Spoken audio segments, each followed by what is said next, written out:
بسم الله الرحمن الرحيم. الحمد لله رب العالمين، والصلاة والسلام على سيد المرسلين وعلى آله وصحبه أجمعين.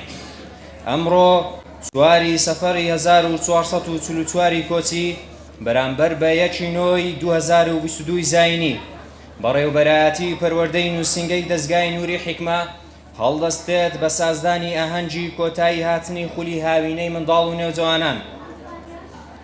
سەرەتای ئاهەنگەکەمان شکۆدار دەکەین بە خوێندنەوەی چەند ئاەتێک لە قورئانی پیرۆز لەلایەن قوتابیان محەممەد ڕەشید و بە سۆز هەڵگورت. أعوذ بالله من الشيطان الرجيم. بسم الله الرحمن الرحيم. والشمس وضحاها والقمر إذا تلاها والنهار إذا جلاها والليل إذا يغشاها والسماء وما بناها والأرض وما طحاها ونفس وما سواها فألهمها فجورها وتقواها قد أفلح من زكاها وقد خاب من دساها كذبت ثمود بتغواها إذ انبعث أشقاها فقال لهم رسول الله ناقة الله وسقياها فكذبوه فعقروها فدمدم عليهم ربهم بذنبهم فسواها ولا يخاف عقباها. صدق الله العظيم. أعوذ بالله من الشيطان الرجيم. بسم الله الرحمن الرحيم. سبح اسم ربك الأعلى الذي خلق فسوى والذي قدر فهدى والذي أخرج المرعى فجعله غثاء أحوى سنقرئك فلا تنسى إلا ما شاء الله إنه يعلم الجهر وما يخفى ونيسرك لليسرى فذكر إن نفعت الذكرى سيذكر من يخشى ويتجنبها الأشقى الذي يصلى النار الكبرى ثم لا يموت فيها ولا يحيا قد أفلح من تزكى وذكر اسم ربه فصلى بل تؤثرون الحياة الدنيا والآخرة خير وابقى إن هذا لفي الصحف الأولى صحف إبراهيم وموسى. خوای گەورە پاداشتی هەردوو قوتابی محەممەد ڕەشید و بە سۆز هەڵگورت بداتەوە. ئامادەبوانی ئازیز، ئێستاش گوێبیستی وتەی بەخێرهاتن و چەند ڕوونکردنەوەیەک دەبین لەلایەن زۆر بەڕێز مامۆستا محەممەد عەبدوڵڵا بەڕێوەبەری خول. با بەڕێزیان بفەرمون. بسم الله الرحمن الرحيم. الحمد لله رب العالمين والصلاة والسلام على سيد المرسلين وعلى آله وصحبه أجمعين. أما بعد، بەڕێز سەرۆکی دەزگای نووری حیکمە، ئەندامانی ئەنجومەنی باڵا، بەڕێوەبەر و کارگێڕانی نووسینگەی دەزگا، سەرپەرشتیارانی خەمخۆری دین و ژینی ڕۆڵەکانتان، قوتابیانی ئازیز، هەڵگرانی قورئان، مامۆستانی شکۆدار، بەڕێز بەخێر بێن بۆ ئاهەنگی کۆتایی هاتنی خولی هاوینەی بەڕێوەبەراتی پەروەردەی نووسینگەی دەزگا. خوای گەورە پاداشی ئامادەبوونتان و باشترین شێوە بداتەوە. سەرەتا دەستخۆشی لە هەموو ئەو مامۆستا بەڕێزانە دەکەین کەوا هەوڵ و ماندووبوونێکی زۆریاندا بۆ تەواوکردنی ئەو خولا و هەروەها مامۆستایانی بەڕێز کە توانیان لە تەواوی خولەکە لەگەڵمان ئامادە بن و بەردەوام بن. خوای گەورە پاداشیان باشترین شێوە بداتەوە. و هەروەها هەی لە کارگێڕانمان مامۆستا سەلیم و مامۆستا عومەر لە برایان و مامۆستا چیمەن و مامۆستا ڕەنجین لە خوشکان کە توانیان بەردەوام لەگەڵماندان بۆ تاوکردنی خولەکە. بەڕێزان بە پێش دەزانم چەند ڕوونکردنەوەیەک بدەم سەبارەت بەو خولە. طبعاً ئەمە لە سەرەتای خولەکە خشتەیەکماندا بە دایک و باوکان لە بۆ تەواوی خولەکە، بەڵام لەبەر ئەوەی ئاستی قوتابیەکان جیاواز بوو لێ بە پێی خشتەکە نەدەڕۆیشتین، بەڵکو قوتابی هەبوو بە پێش خشتەکە دەکەت و ڕۆژانە زیاتی لەبەر دەکرد و قوتابیش هەبوو لە خوار خشتەکە دەڕۆیشت و لەبەی توانای حیفزی کەمتر بوو. و هەروەها لە کاتی تەواوبوونی دەوام لەبەر ئەوەی نەمان دەویست تێکەڵاوی ڕوو بداتن کچان نزیکەی دەقەت تا چارێگە درەنگتر تەواو دەبوون. ئەمەش زۆر جار دەبوو بارگرانی لەبوو ئەو دایک و باوکانەی کەوا کچ و کوڕیان لێکوانە بوو. و هەروەها لەبەر نۆژەنکردنەوەی پرزگەی دەستگا زۆر جاران تووشی کێشە دەبووین لە گۆڕینی دەرگای هاتنە ژوورەوە، هەلێرەوە دیسان داوالێبوردن دەکەین کە تووشی ئەزێتمان کردن. خاڵێکی تریش طبعاً قوتابیان کە هاتن سەرەتا مقابلەمان کردن و ئاستمان دیاری کردن بە پێی ئاست و تەمەنیان کران بە 2 ئاست لە هەر لای لە خوشکان و لە برایان لە کچان و لە کوڕان. هەر ئاستێک بە تەمەنی جیاواز پۆلەکانیان دابەش کرا. بۆیە ئەو ڕۆکەش بە پێی ئاست و تەمەنیان کە لە کوڕان 2 ئاستا لە کچانیش 2 ئاستا لە هەر ئاستێک یەکەم و دۆم و سێم خەڵات دەکرێن و بڕوانامە وەردەگرن. خاڵێکی دیکەش وەکو بەرچاوڕوونی هەموو لایەک لە دەستگای نووری حیکمە ڕێژەی دەرچوون 170ە، واتە 7 بەسەرەوە بە سەرکەوتوو هەژمار دەکرێتن، لە خوار 7 بە کەوتوو هەژمار دەکرێتن. بۆیە ئێمە تەنها ئەوان بڕوانەمان بۆ ئەو کەسانە دروست کرد، بۆ ئەو قوتابیانە دروست کردیە کە ڕێژەی دەرچوونیان لە سەر و 170ە. ئەوەی خواروی 170 تەنها کارتمان لە بۆ دروست کردوونە. لە کۆتایی یەک موژێنیتان دەدەمێکەوە پاشکەمێکتر دەیبیستن و دەیبینین ئینشاءالله سەبات بە وەرگرتنی قوتابی بۆ ساڵی نوێ. وەسەلام عەلەیکم وەرەحمەتوڵڵاهی وەبەڕەکاتوه. خی گەورە پاداشتی زۆر بەڕێز مامۆستا محەممەد عەبدوڵڵا بداتەوە. کاتێوە پرسیارەشی بکەم، زانم لەگەڵ من دەتانەوێت باشتر دەستگای نووری حیکمە بناسن؟ زانم دەستان بڵێنکە. باش خۆشەویستان، ئێستا بەیەکەوە بینەری ڤیدیۆیەکی دۆکۆمەنتاری دەبین کە دەستگای نووری حیکمەمان باشتر پێدەناسێنێت کە بە سوپاسەوە لەلایەن بەڕێوەبەرایەتی ڕۆشنبیری نووسینگەی دەستگاوە ئامادەکراوە. دەستگای نووری حیکمە ڕێکخراوێکی پەروەردەی و ڕۆشنبیری حکومی قازانجنەویستە. کار دەکات لەسەر پەرەپێدان لە بواری پەروەردەیی و زانستی و فێرکردن و بڵاوکردنەوەی ڕۆشنبیری قورئانی. لە بەرواری 2007 لێگرتنی 2 دەستە و ڕێکخراوێک لەسەر دەستی ستافێکی شارەزا و بە ئەزبوون لە ژێر ناوی سەنتەری حیکمە لە شاری هەولێر خۆی ڕاگەیاند. دەستگا خاوەنی مۆڵەتی فەرمیە لە هەردوو فەرمانگەی ڕێکخراوە ناحکومیەکانی حکوومەتی هەرێمی کوردستان و حکوومەتی ناوەن و دەستەی دامەزرێنەرانی تایبەت بەخۆی هەیە. دوای 2 ساڵ لە ڕاگەیاندن سپاس بۆ خودا دەستی کرد بە گەشە سەندن و بڵاوبوونەوە لە زۆرێک لە شار و شارۆچکەکانی کوردستان تا ئێستاش لەکردنەوەی لەقی نوێ بەردەوامە. نووری حیکمە جگە لە نووسینگەی دەستگا و لەقەکانی چەندین بازنەی لە خوار لەقەکانی کردوتەوە کە بە بەردەوامی وانە و چالاکی و خزمەتکردنی قورئانی پیرۆزی تێدا بەڕێوە دەچێت. دەستگای نووری حیکمە استراتیژەتی وایە کە پێویستە مسلمانان هەموو کات هێز و تواناکانیان یەک بخەن. بۆیە لە ساڵی 2009 بنکەی ئیستیقامە لە هەولێر و لە ساڵی 2019 ڕێکخراوی حیکمە لە دەڤەری ڕاپەڕین هاتنە ناو پرۆژەی نووری حیکمەوە. لەبەرەوەی توێژی منداڵ و نەوجەوانان داهاتووی هەر کۆمەڵگەیەکن، دەستگا گرینجێکی زۆری پێداون و زۆرترین ڕێژەی قوتابیانی دەستگا پێک دێنن. ساڵانە بەتایبەت لە پشووی هاوین لە پاڵوانەی فێربوونی پیتەکان و دروست خوێندنەوەی قورئان و پرۆگرامی پەروەردەیی چەندان خولوسی مینار و خێوەتگەی زانستی و چالاکی وەرزشیان بۆ ڕێک دەخرێت. یەکێکی تر لە سەرەکی ترین کارەکانی دەستگا گرنگیدانە بە لەبەرکردنی قورئانی پیرۆز. بۆ ئەم مەبەستە پرۆگرامێکی تایبەتی بۆ ماوەی 8 ساڵ داڕشتووە. لە پاڵ خوێندنی وانەی تەجوید و تەفسیر قوتابیان قورئانی پیرۆز لەبەر دەکەن.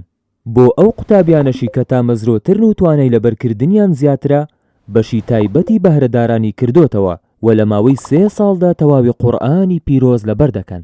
هەروەها دەستگا ساڵانە هەڵدەستێت بە ئەنجامدانی پێشبڕکەی قورئانی پیرۆز لە ئاستە جیاوازەکاندا. ئەمە جگە لە هەڵسەنگاندنی قورئان لەبەران لەلایەن لیژنەیەکی تایبەت و بەخشینی بڕوانامەی لەبەرکردنی قورئانی پیرۆز. هەروەها دەستگا گرینجێکی تایبەت دەدات بە مۆڵەتی دروست خوێندنەوەی قورئان ئەلئیجازە فی القیراءە. سوپاس بۆ خوددا ساڵانە لە نووسینگە و سەرجەم لە قوبازنەکان بە سەدان قوتابی لە خوشکان و برایان ڕشتەی پەیوەست لە ڕیوایەت و قیراءەتە جیاوازەکان وەردەگرن. جگە لەم کارانە دەستگا بە بەردەوامی هەڵدەستێت بە سازدانی چەندین خولو پرۆژەی خوێندنەوە و سیمینار و پانێڵ و چالاکی تر لە بواری زانستی و ڕۆشنبیری قورئانی. ئەمەش لە پێناو پەرەپێدانی توانای ئەندام و مامۆستا و قوتابیانی دەستگا بە تایبەتی و سەرجەم چین و توێژەکانی کۆمەڵگا بەگشتی. هەموو ئەو کار و چالاکیانە بە پاڵپشتی دارایی خێرخوازان و بەشداری ساڵانەی خولەکان ئەنجام دەدرێن لەلایەن پۆلێک لە خۆبەخشان لە برایان و خوشکانەوە. خوای گەورە پاداشتی برایانمان بداتەوە لە بەڕێوەبەرایەتی ڕۆشنبیری نووسینگەی دەستگا. ئامادەبوانی عەزیز، ئێستا گوێبیستی شارێک دەبین کە لەلایەن قوتابی دەستگا شانیا ئامانجەوە دەخوێندرێتەوە. باب ڕۆیزیان فەرمووی. سۆزێک بۆ دەستگای نووری حیکمە. هۆ مناڵە چاوگەشەکان، هۆلاوە پێگەیشتووەکان، هۆگەنجە خوێنگەرمەکان، هۆ پیرە بە ئەزموونەکان، ئەوە ماڵی ئەرقەمە لێرە بۆ پەروەردە و فێرکردن و بۆ ڕەفتار و بەهابەرز و ئاکارەکان، بۆ پەروەردەینەوەیەکی سەڵاحەددین، ئەوە ماڵی ئەرقەمە لێرە بۆ هۆشیاری لا و گەنجان، بۆ شارەزا لە ئاینمان، بۆ کارکردن بۆ دواڕۆژمان، ئەوە ماڵی ئەرقەمە لێرە. هۆ بەرپرسە ئیدارەکان، هۆ خەمخۆرە نادیارەکان، خەبات و شەو نخوونیتان، ئەم کاروانەتان گەیاندۆتە ئەم ڕۆژگارە، ئەوە ماڵی ئەرقەمە لێرە. خوای گەورە پاداشتی قوتابی دەستگا شانی ئامانج بداتەوە. بەڕێزان، ئێستاش بەیەکەوە گوێبیستی وتەی سەرۆکی دەستگا زۆر بەڕێز دکتۆر عەبدوڵڵا حەداد دەبین. با بەڕێزیان بخۆن. الحمد لله والصلاة والسلام على رسول الله وعلى آله وصحبه ومن والاه. ربنا آتنا من لدنك رحمة وهيئ لنا من أمرنا رشدا. بناوي أنجمني باڵای دەستگا دەستخۆشی لە پەروەردەی نووسینگە و هەروها بەڕێوەبەر و ئەو ستافە کارگێڕیکەوە ئەو خولایان بەڕێوەبەر و هەروها مامۆستایانی بەڕێز و هەموو یەکە کارگێڕەکانی تری نووسینگە کە پێکەوە هاوکار بن لە بەڕێوەبردننی ئەو خولە. خوای گەورە پاداش خێری هەملایەک بداتەوە. خوای گەورە لە میزانی حەسەناتتانی پێ قورس بکە. و هەروەها پیرۆزبایی لە منداڵ چاوگەشەکانمان دەکەین کە توانیان ئەو خولە بە سەرکەوتووی تەواو بکەن. و هەروەها دەستخۆشیم لە بۆ دایک و باوک و سەرپەرشتیارانی قوتابی بەڕێزەکان کە بەڕاستی هێنانی منداڵەکانتان لە بۆ دەستگاکەمان بە مەبەستی فێربوونی قورئان و ئاداب و خۆڕەوشت و هەموو ئەو ئاکار و ئەخلاقانەی کە خوای گەورە پێڕازیە سوبحانەهو وەتەعالا هێنانی منداڵەکانتان بێگومان ئەوە نیشانەی دڵسۆزی و خەمخۆری دنیا و قیامەتی منداڵەکانتانە کە بە تەئکید ئەوەش فەرمانی خوایە سوبحانەهو وەتەعالا لە بۆ ئێمەی موسڵمان، فەرمانی پێغەمبەرە صلی الله عليه وسلم کاتێکەوە خوای گەورە سوبحانەهو وەتەعالا دەفەرمی یوصیکم الله فی ئەولادکم. ئەڵڵا تەعالا وەسیەتتان دەکات لە بۆ منداڵەکانتان. یعنی وەکو زانایان دەفەرمون زۆر سەیرە دایک و باوک وەسیەت بکرێن لە بۆ منداڵەکانیان لە کاتێکدا هەممان دەزانینکەوە لە ناو عالەمی بەشەر هیچ کەسێک هەندە خەمخۆری منداڵی خۆی نییە. ئەو جا خوای گەورە کە ئەرحەم الراحمینە یوصیکم الله فی ئەولادکم. ئەڵڵا تەعالا وەسیەتتان دەکات دەربارەی منداڵەکانتان. و هەروەها دەفەرمی یا ئەیها الذین آمنوا قوا ئەنفسکم وأهلیکم نارا وقودها الناس والحجارة عليها ملائكة غلاظ شداد لا يعصون الله ما أمرهم ويفعلون ما يؤمرون. ئیتر خۆتان و ماڵ و منداڵتان پارێزن لەو ئاگرەی کە بەو شێوە وەسفی دەکا خوا پەناماندا. و هەروەها وەکو پێغەمبەرمان صلی الله عليه وسلم دەفەرمی كلكم راع وكلكم مسؤول عن رعيته. هەر یەک لەنگۆ چاودێرە و هەر یەک لەنگۆش پرسیاری لێ دەکرێتەوە لەو ئەمانەتەی کەوا پێی ڕاستپێردرایە و پێویستە چاودێریان بکە. وەکو لە حەدیثێش کەش پێغەمبەر صلی الله عليه وسلم دەفەرمی كفى بالمرء إثما أن يضيع من يقوت. هەر کەسێک لە ئێمە هەر کەسێک ئەو هەندە گوناه و تاوانی بەسە واتە ئەوەندە گوناه و تاوانە زۆرە لە بۆی ئەگەر بێت و ئەوەی ئەو ماڵ و منداڵێک کە ئەو پێویستە سەرپەرشتیان لەسەر بکە ئەو بچی زایعیان بکە ئەو بچی زایعیان بکە و جە لە هەموو ڕوویەکەوە ئیتر دیارە وەکو باسم کرد هێنانی منداڵەکانتان لە بۆ ئەو دەستگایە و بەشداربوونیان لەو خولانە نیشانەی دڵسۆزیتانە نیشانەی جۆڕایەلیتانە لە فەرمانەکانی خوای گەورە سبحانه وتعالى لە فەرمانەکانی پێغەمبەر صلی الله عليه وسلم لۆ خەمی دنیا و قیامەتیان کە بەڕاستی ئێمە لە سەردەمێکدا دەژیەی شایاطینی ئینسی و جین بە هەموو شێوەیەک هەوڵ دەدەن منداڵەکانمان بەلاڕێدا ببەن لە دنیایەدا سەرگەردانیان بکەن لە قیامەتدا بەدبەختیان بکەن بەس بە ئیزنی خوای گەورە سبحانه وتعالى بەتەوەکل لەسەر الله تعالى مسلمانان لە مقابلدا ئیش لەسەر ئەوە دەکەن کەوا بەرەنگاری هەموو شایاطینی ئینس و جن ببنەوە لەبەرەوەی ئینە کەیدە شەیطانی کانە ضەعیفە ئەگەر ڕوبەڕووی ببیەوە بەڵام ئەگەر دەستەوسان بوەستی و تەسلیم بە تەئکید لەو کەسە بەهێزتر دەبی بەڵام کە بەرەنگاری دەبیەوە ئینە کەیدە شەیطانی کانە ضەعیفە لۆیە بەڕێزان چێ هەیە لە ئێمە پێی خۆش نییە جگەرگۆشەکەی وەکو ئیسماعیل بی عەلەیه الصەلاة وەسسەلام كاتك كبي بلي إني أرى في المنام أني أذبحك فانظر ماذا ترى لخون دا دبينم أمن سر الدبرم دي رأيت سيا برامبر بوخوني شي لأيما بي خوشنية إسماعيل آسى عليه الصلاة والسلام والله بداته بلي يا أبت افعل ما تؤمر ستجدني إن شاء الله من الصابرين بابا جيان أوي الله تعالى فرماني بيكردي بيكا ودەشم بینیەوە بە ئیزنی خوا لە ڕیزی ئەو کەسانە کە ئارامگرم بەڵام ئەو ئیسماعیلە عەلەیه الصەلاة وەسسەلام کەوا لەو کاتەی کەوا دەفەرمی لە کاتێکدا کوڕێ کە تازە پێڕادەگا فەلەما بەلەغ مەعەه السەعیە وەکو لە ئاتکەدا دەفەرمی تازەوە خەریکە لە یارمەتی بابی بی لە کاروبارەکاندا ئەو ئیسماعیلە خۆ بە هەوەنتە ئەو موقفەی نییە ئەو موقفە و ئەو هەڵوێستەی ئیسماعیل ئەوە دەرەنجامی چەندین ساڵی پەروەردەی باب و داچیتی ئەو ئیسماعیلە لە بیرمان بکە کوڕی چێیە کوڕی ئەو ئیبراهیمەیە کە ئیبراهیمە الذی وەفا ئەو ئیبراهیمەی کە عەلەیهی الصەلاة وەسسەلام کە بە وەفا بوو هەموو فەرمانەکانی رب العالمین جێبەجێ کرد إذ قال له ربه أسلم قال أسلمت لرب العالمين کەواتە پێش هەموو شتێک بەڕاستی ئەگەر دەمانەوێت منداڵمان صالح بی جۆڕایەل بی پێویستە بە خۆشمان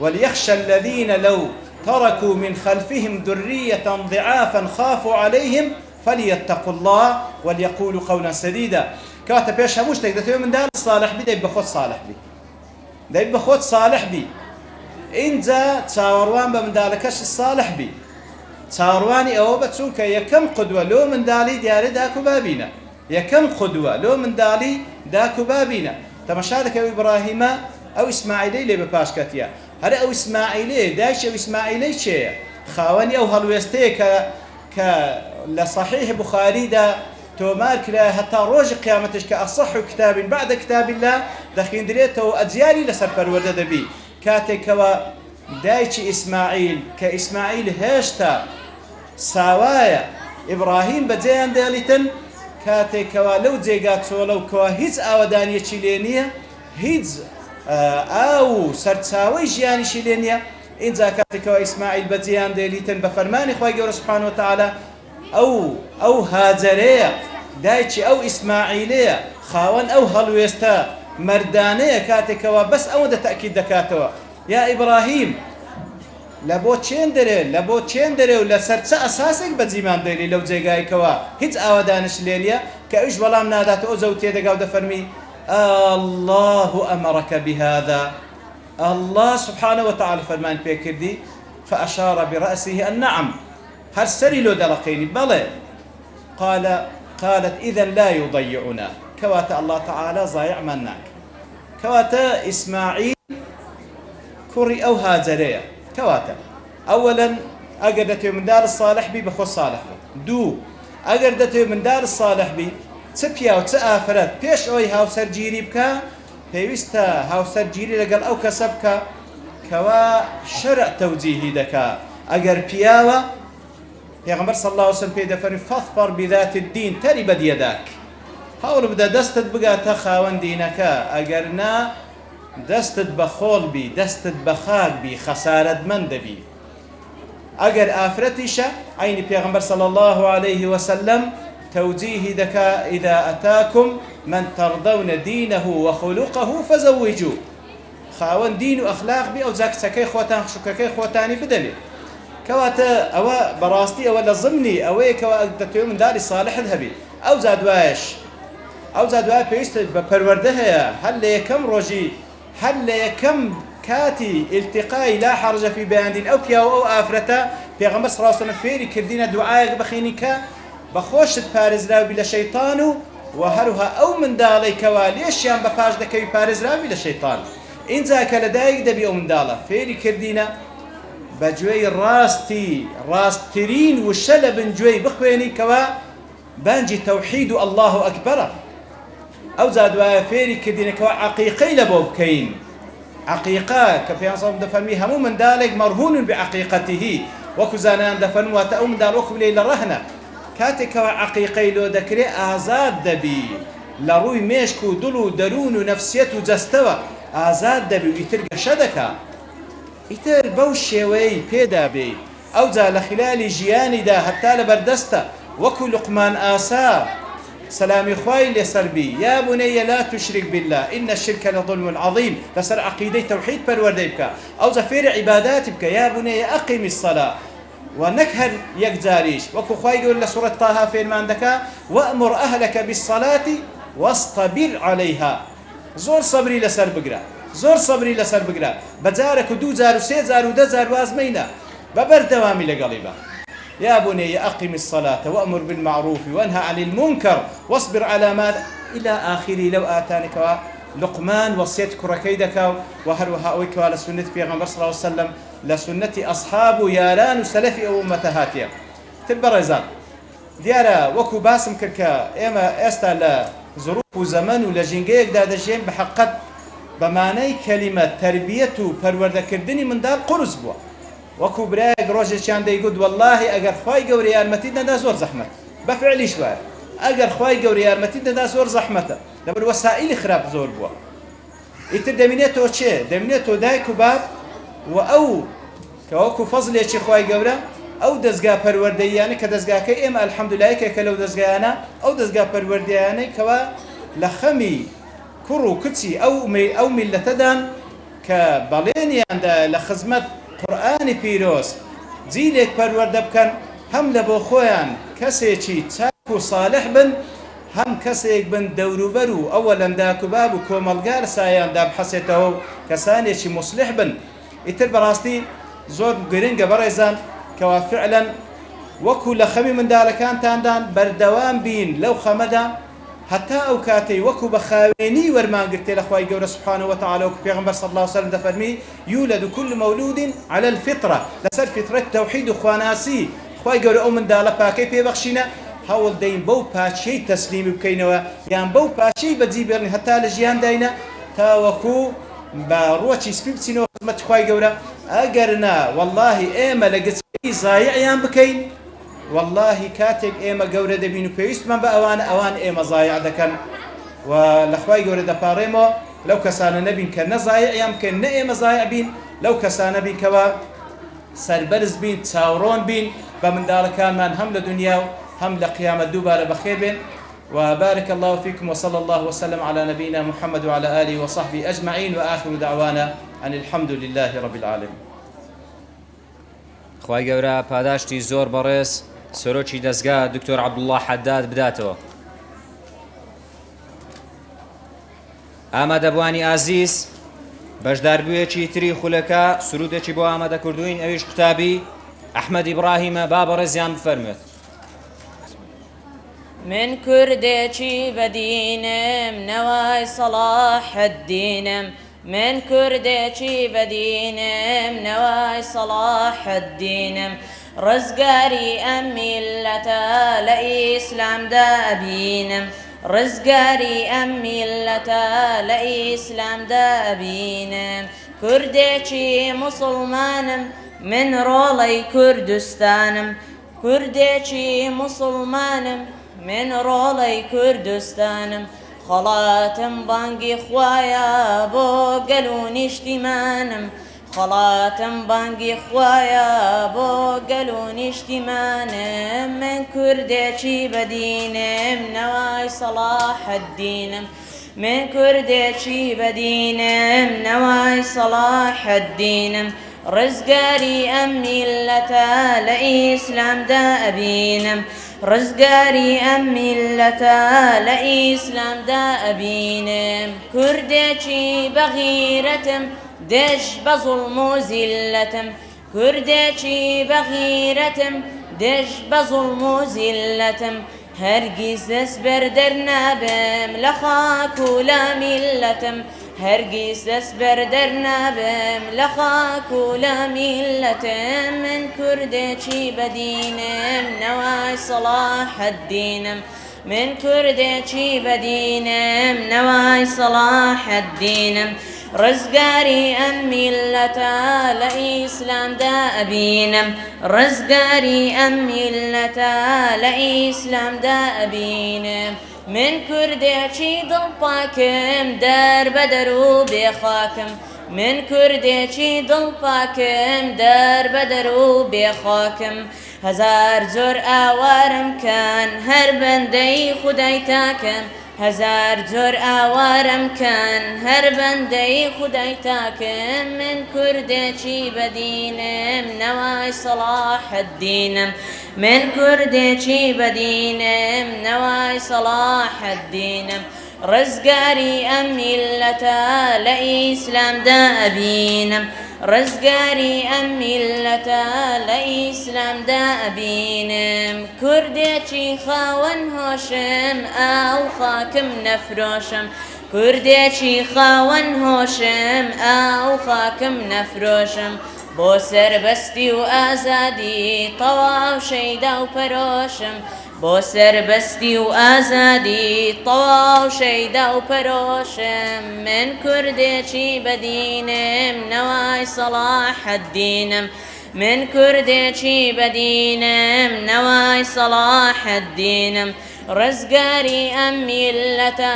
لە ئیسلامدا ئەبینم ڕزگاری ئەم میلەتە لە ئیسلامدا ئەبینم کوردێکی موسڵمانم سەربازێکی قورئانم کوردێکی موسڵمانم سەربازێکی قورئانم بۆ بەرزی پەیامی خوا خەڵاتە ماڵ و گیانم بۆ بەرزی پەیامی خوا خەڵاتە ماڵ و گیانم من کوردێکی بەدینم نەوای سەڵاحەددینم من کوردێکی بەدینم نەوای سەڵاحەددینم ڕزگاری ئەم میلەتە لە ئیسلامدا ئەبینم ڕزگاری ئەم میلەتە لە ئیسلامدا ئەبینم خوای گەورە پاداشتی زۆر بەڕێز کاکە ئەحمەد ئیبراهیم بداتەوە. ئامادەبوانی عەزیز، ئێستاش دووبارە بینەری ڤیدیۆیەکی تر دەبین لەسەر کار و چاڵاکیەکانی خولی هاوینەی بەڕێوەبەرایەتی پەروەردەی نووسینگەی دەستگای نووری حیکمە کە لەلایەن بەڕێوەبەرایەتی نووسینگەی دەستگا ئامادەکراوە. فەرموو.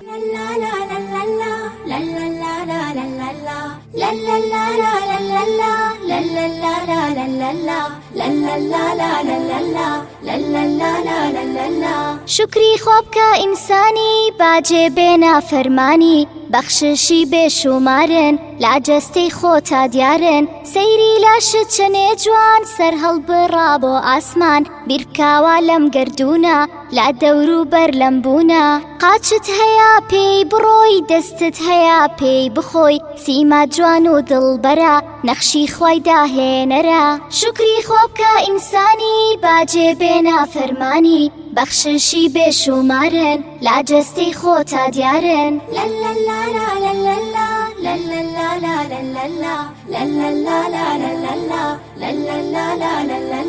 سەیری باخ و دارستان ڕەنگە و ڕەنگ قاشنگ و جوان سەراتانە مامێکن با ئەمری خوا هەڵکێشان ئەو خۆرا گەرم و جوانە مایەی ڕۆشنایی و ژیانە مانگ و ئەستێرە دیوە ئاسمانیان جوان تەنیوە شکری خۆ بکە ئینسانی باجێ بێنە فەرمانی بەخششی بێشومارن لاجەستەی خۆتا دیارن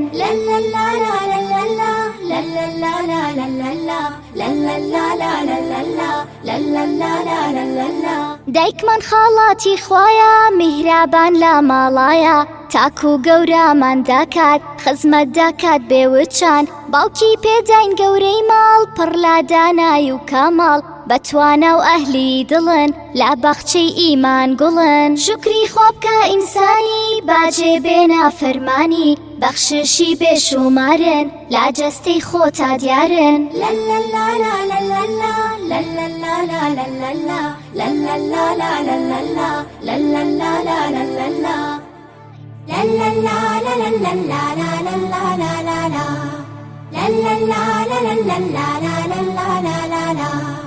بەڕەوشتین بەڕاوشتین دراوسێ بێزار ناکەین بەڕێزین پێغەمبەر فێری کردوین ئەگەر چوین بۆ ماڵیشیان تەقتەق لا دەرگادادەین نەکنووسێ بێ و هیلاک بێدا ڕۆم دڵم تەنگ نابێ یاریش ئاکەین قەیناکە بەس دەنگمان بارز ناکەین تا دراوسێ بێزانێ ئێمە شوێن کەوتەی چاکەین بەڕاوشتین دراوسێ بێزار ناکەین بەڕێزین پێغەمبەر فێری کردوین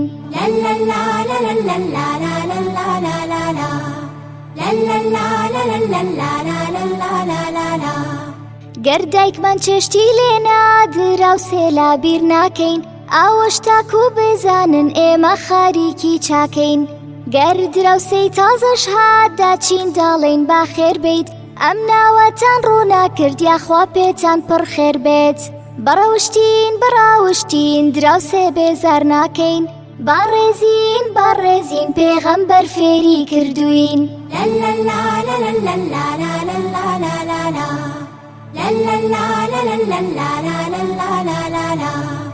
سڵاو لا دراوسێ داکەم ئاڵێم سالام عەلەیکوم مۆن و ڕووگێرش نابم خۆشەویستی دەردەبڕم بەڕاوشتین دراوسێ بێزار ناکەین بەڕێزین پێغەمبەر فێری کردوین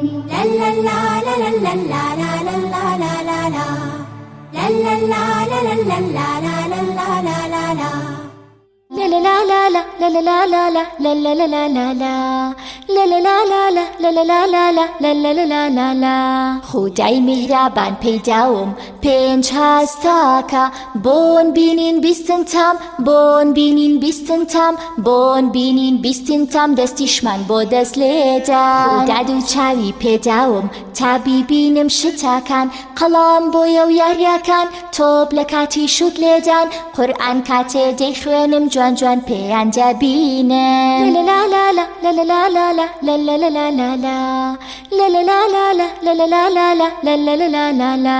خوددا پەیداوم جووتێ گوێ تا ببیستم هەموو شتێ چۆ لە کاداڵێ جیو ئۆتۆمبیل داڵێ پیپ دایکم کاتێم زائاکە پێیان ئابیستم هەموو شتێ خوددا پێی بەخشیوم زمان تاتان بکەم شتاکان شۆکلاتەی بەتام و چێش لەگەڵ لیمۆی ترش و خۆش قاوە تاڵەکەی باوکم پێیتام دەکەم شتاکان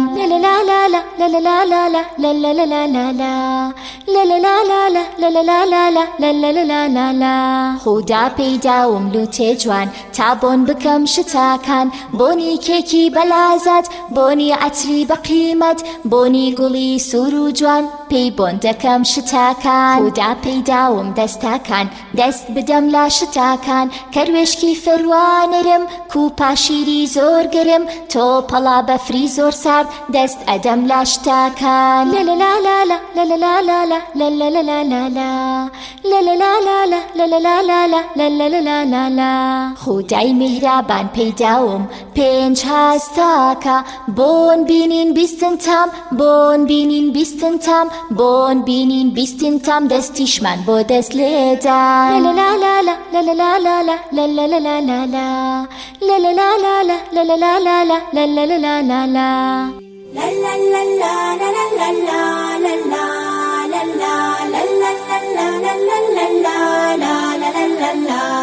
سبحان الله والحمد لله لا إله إلا الله سبحان الله والحمد لله لا إله إلا الله هەر کاتێ لا خەو هەستم من بسم الله ئاکەم کانوێژیشم ئەنجامدا الحەمدولله ئاکەم سبحان الله والحمد لله لا إله إلا الله سبحان الله والحمد لله لا إله إلا الله لا لا لا لا لا لا لا لا لا لا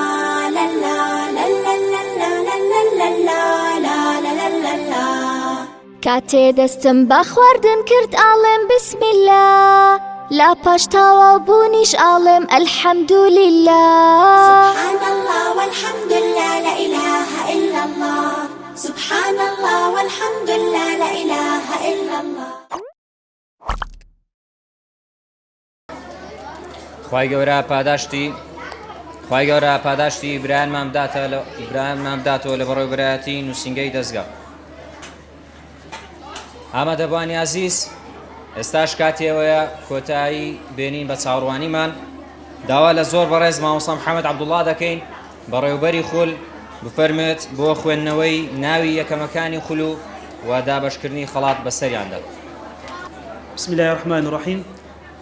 ئەزیز نەبی بێدەنجی و پارێزنەوەبی بتوانین گوێی بیسی ناوەکەم ئینشاءڵڵا. تەمەنوەکو باسمان کرد دوو ئاست هەبوو لە هەر لایەشی لە کوڕان و لە خوشکان لە هەر لایەک دوو ئاست هەبوو لە هەر ئاستێک یەکەم و دووەم و سێممان دیاری کردیا. ئێستا ئاستی یەکەمی کوڕان ناوەکان دەخۆینەوە. سەرەتا داوا لە بەڕێز دکتۆر عەبدوڵڵا حەداد سەرۆک دەستگا دەکەین بفەرمەوە پێدانی بڕوانە و خەڵات بەسەر یەکەمەکان. ڕامین سامان محەممەد،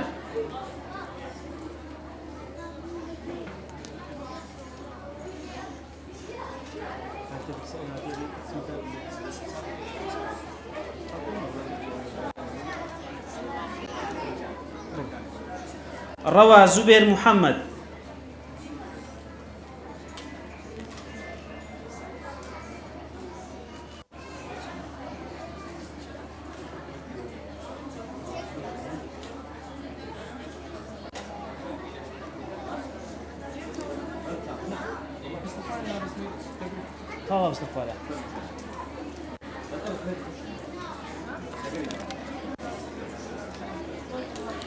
ڕامین یەکەم بوو، ڕەوا زوبێریش دووەم بوو. ئەحمەد ئیبراهیم زرار ئەویشیان دووەمە.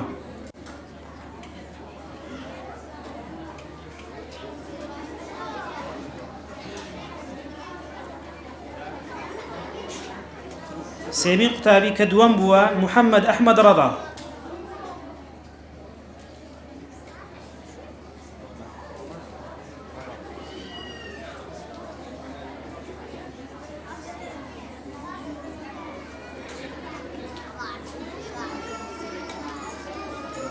ئەحمەد ثامر عەبدوڵڵا سێیەم بووە.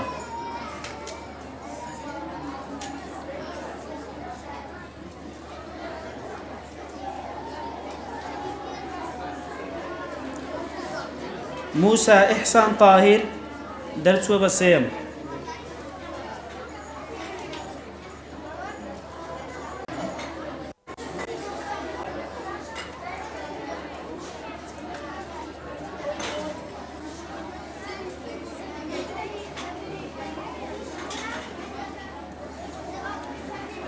خوای گەورە پاداشتی زۆر بەڕێز کاک دکتۆر عەبدوڵڵا حەداد بداتەوە. ئاستی دووەم لە قوتابیانی کوڕان داوا لە بەڕێز مامۆستا غەریب دەکەین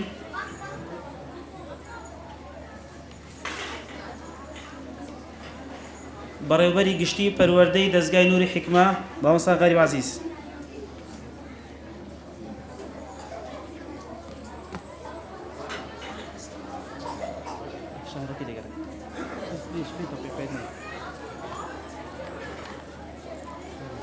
عبد الرحمن هيمن محمد درسوا بيكم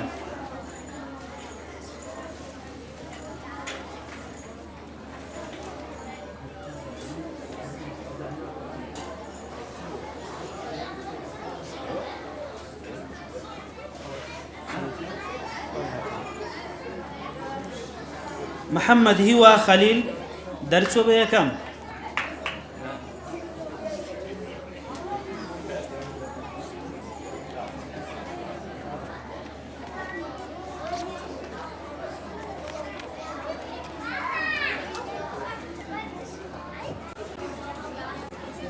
مالك آسو علي درسوا بسيم درسوا بدوم عفوا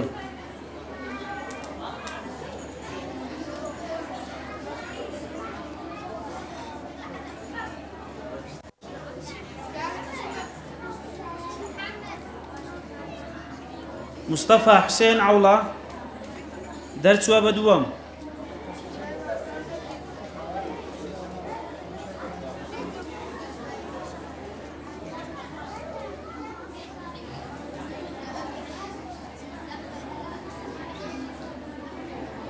محمد رشيد عزيز درسوا بدوم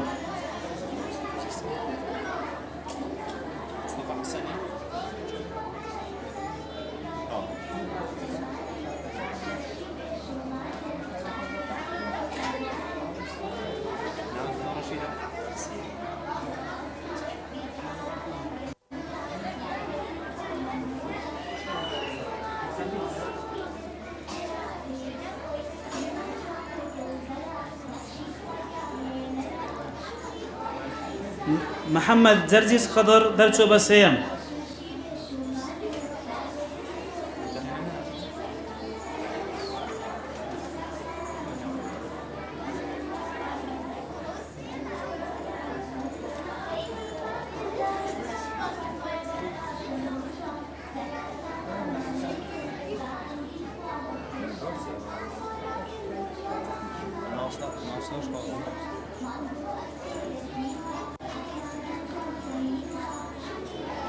داهن زبير كمال درسوا بسيم لأستي يكم بلان ناو كمان نخلو داري ودكين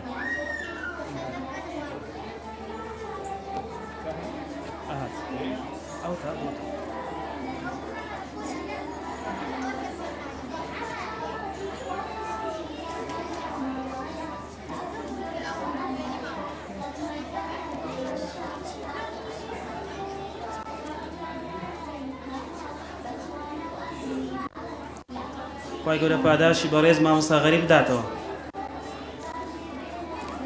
ئێستاش ناوی قوتابیانی یەکەمەکانی کچان ڕادەگەیەنین. سەرەتا ئاستی یەکەم داوا لە بەڕێز مامۆستا چیمەن دەکەین فەرمودۆ پێدانی خەڵات و بڕوانامە بە یەکەمەکان.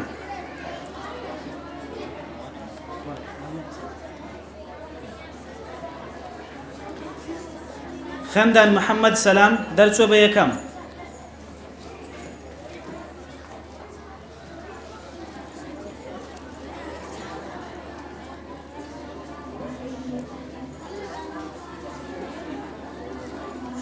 ڕاز سامان سابر دەرچۆ بە یەکەم.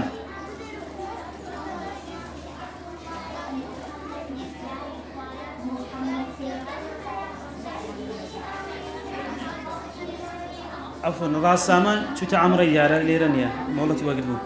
سەحەر فەرمان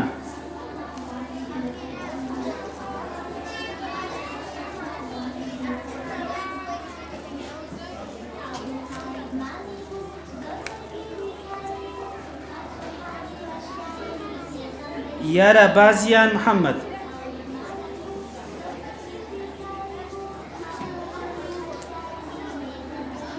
یارە بازیان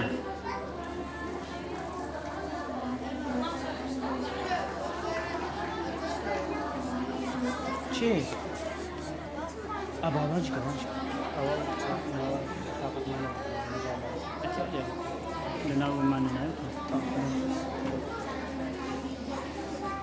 ژیلە خاڵز حوسێن دەرچووە بە دووەم.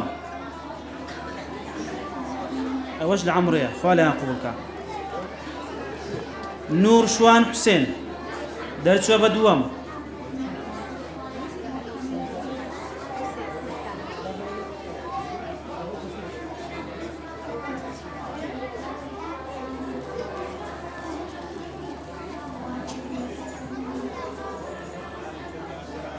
خالص بو جيل خالص يا رب يا رب يا رب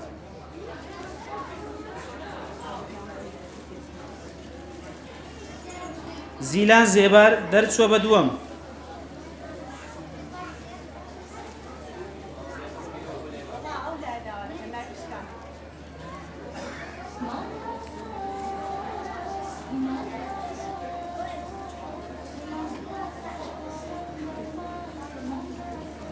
ڕۆزسیامەد حەمەد دەرچووە بە سێیەم.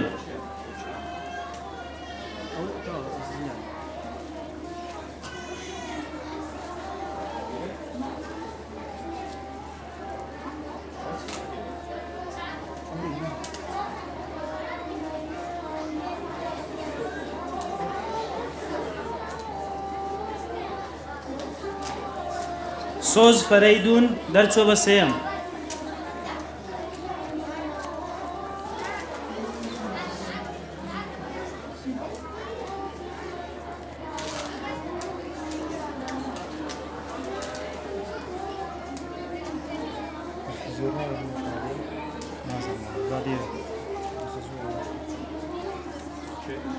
خی گەورە پاداش مامۆستا سیمەم داتەوە.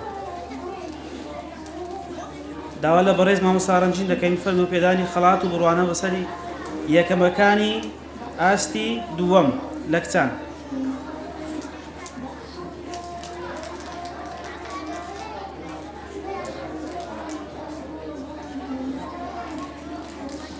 ماریا ڕزگار ئیسماعیل دەرچووە بە یەکەم.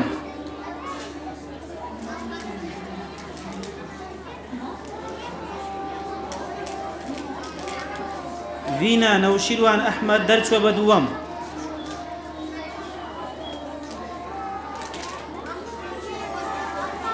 هودا ئیحسان عەبدولجەبار دەرچووە بە سێیەم.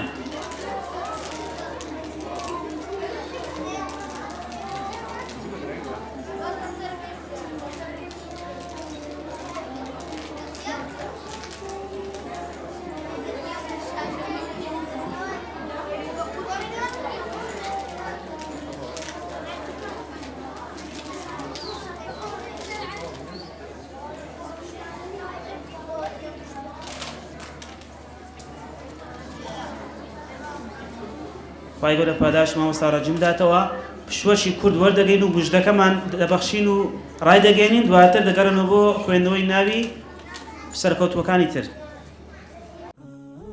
لە پێناو ئاشناکردنی ڕۆڵەکانمان بە پەیامی پیرۆزی ئیسلام و گۆشکردنیان لەسەر پەروەردەیەکی دروست، نووسینگەی دەستگای نووری حیکمە لە شاری هەولێر هەڵدەستێت بەکردنەوەی خولێکی درێژخایەن تایبەت بە مناڵ و نەوجەوانان لە هەردوو ڕەگەس.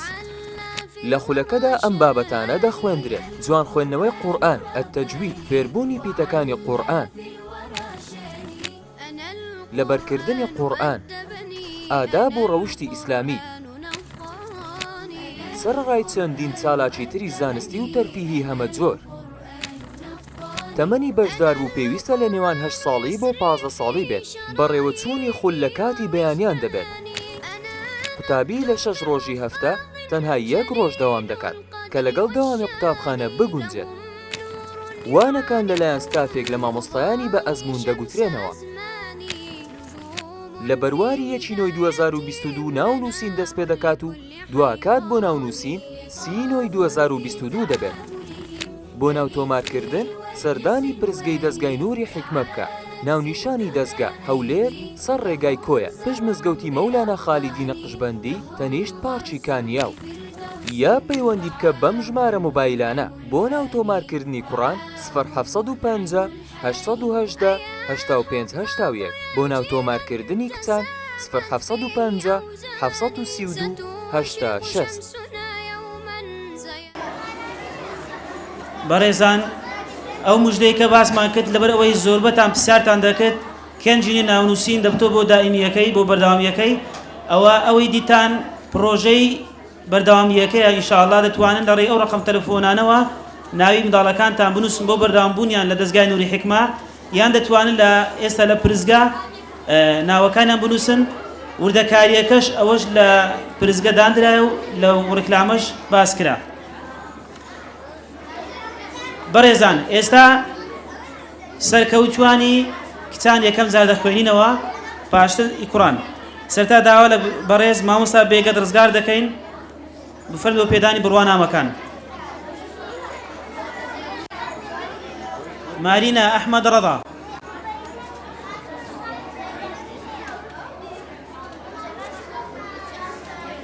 مارینە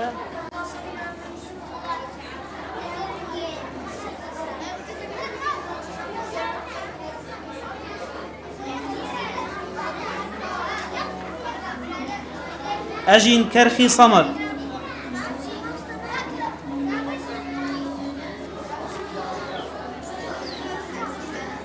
نور دەشتی محەممەد. نور دەشتی محەممەد.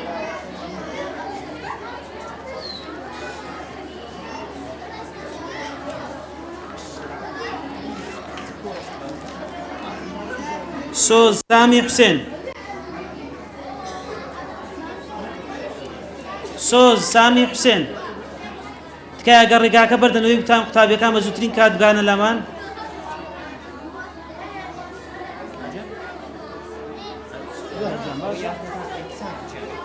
ئاسیا فەهمی فارغ.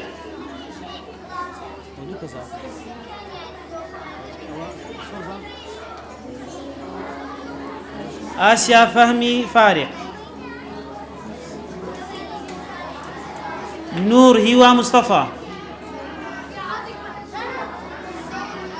نور هیوا مصطفى. مريم مهدي فارغ.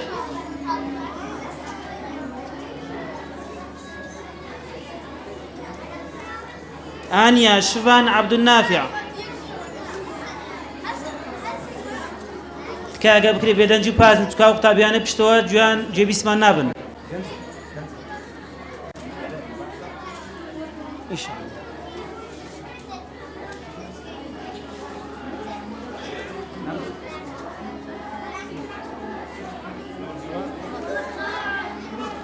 آنيا شفان عبد النافع.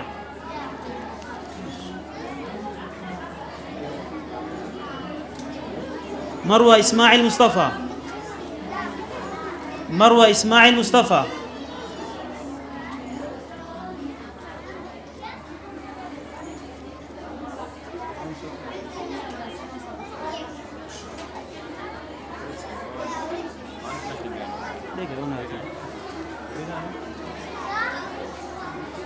خی گەورە پاداش مامۆستا بێگەر داتەوە.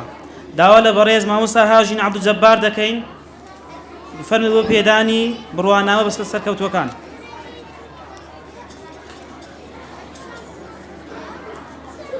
ئەقسا شێروان حوسێن.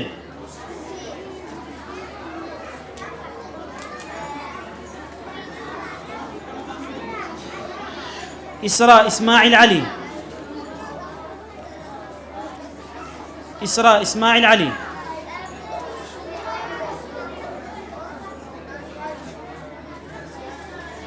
بسوز هلقرد فتح الله.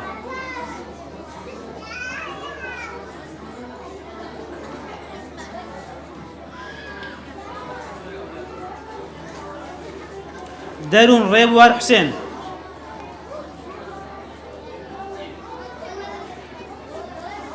دارون ريبوار حسين.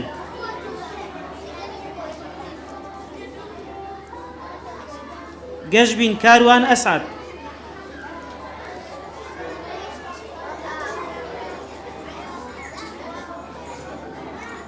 مأوى عدنان عبد الجبار.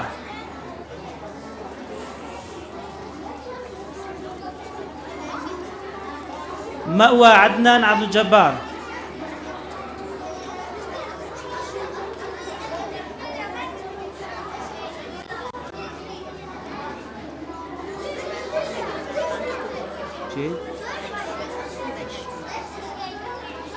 مروة عدنان عبد الجبار.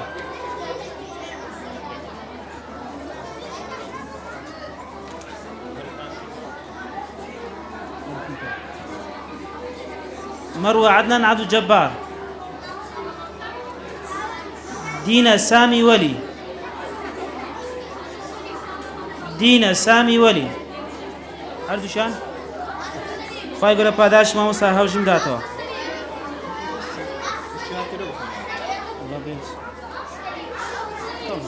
بەس خۆش مامۆستا ناتێ. داوا لە بەڕێز مامۆستا ڕیان محەممەد دەکەین فەرمو پێدانی بڕوانامەکان.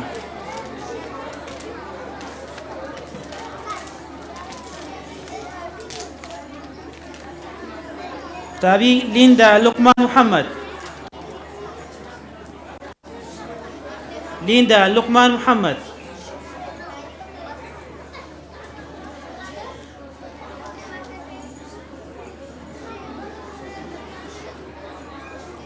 مريم محمد عمر. مريم محمد عمر.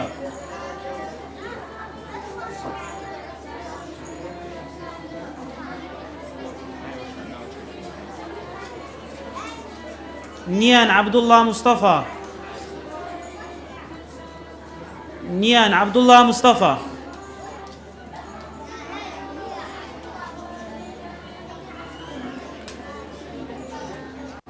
هنار هيوا مصطفى.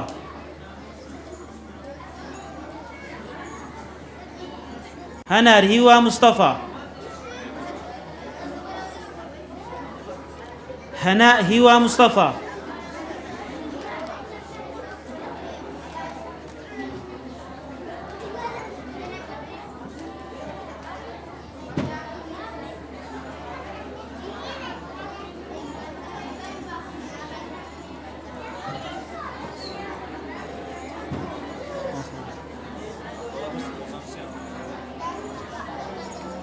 زينب هوى عبد العزيز.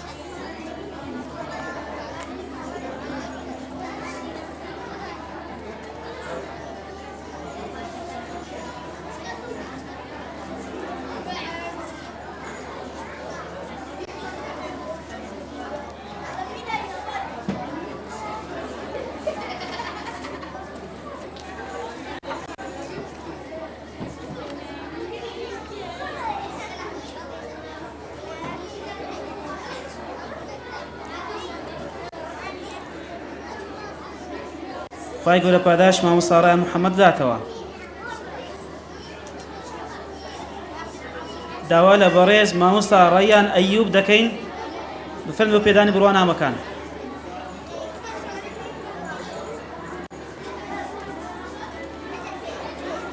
نیگا بەهمەن عەزیز.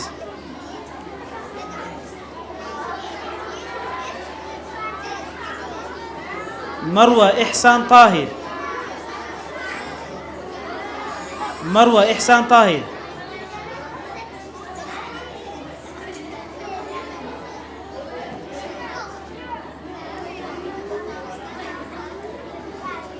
بهش حيدر جميل.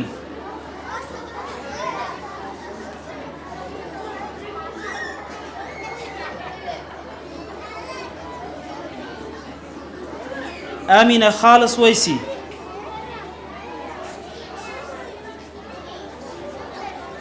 آمنة خالص ويسي.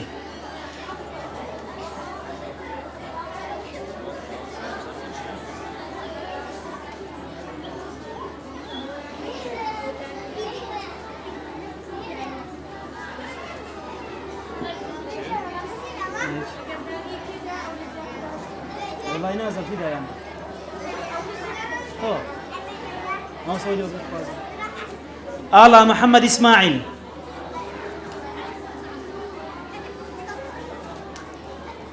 آلا محمد إسماعيل.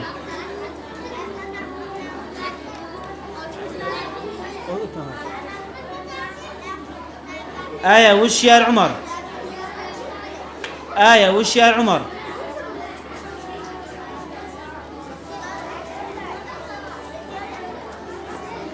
رونيا محمد مصطفى.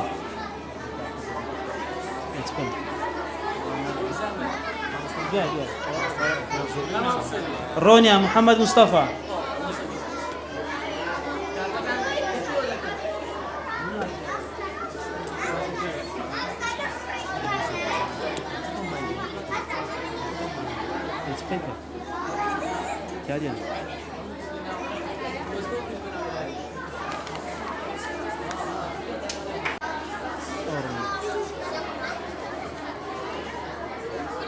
خی گەورە پاداشی مامۆستا ڕەیان ئەیوب داتەوە.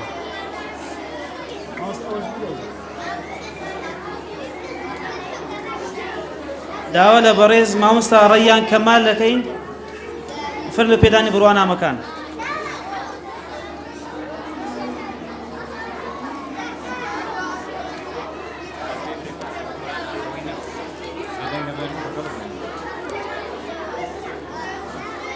داڵا ئازەکان تکا بێدەنگ بن با جێمە لە ناوەکان بیتن.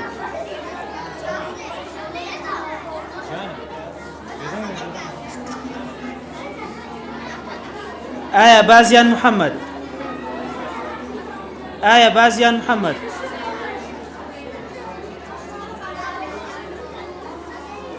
ئەلین بەشدار حەمەدەمین.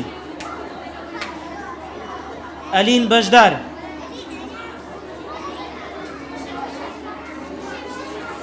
مینا مەسعود حوسێن. مینا مەسعود حوسێن.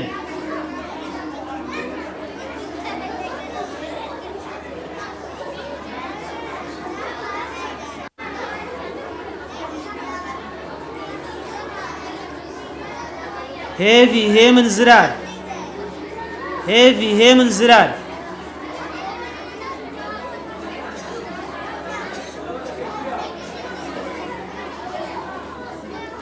سارة مغدد مصطفى. سارة مغدد مصطفى.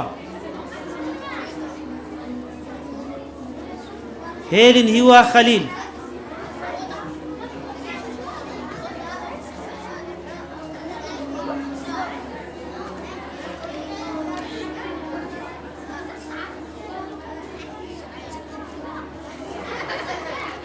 خی گەورە پاداش مامۆستا ڕەیان بداتەوە.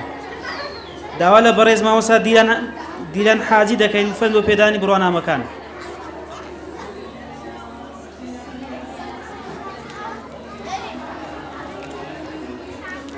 سیڤە سەردار موحسین.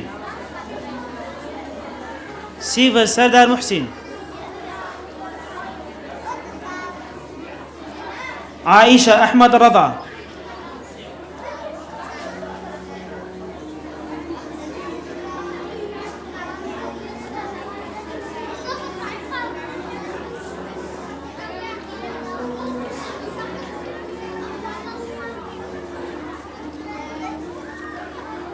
نوجين عدنان زمال.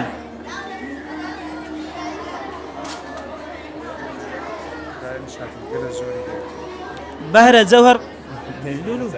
بهرة جوهر قادر.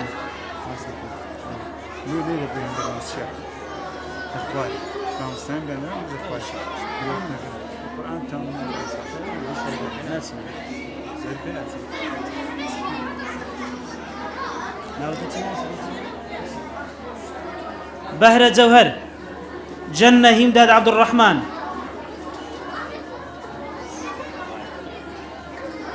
جنة همداد عبد الرحمن.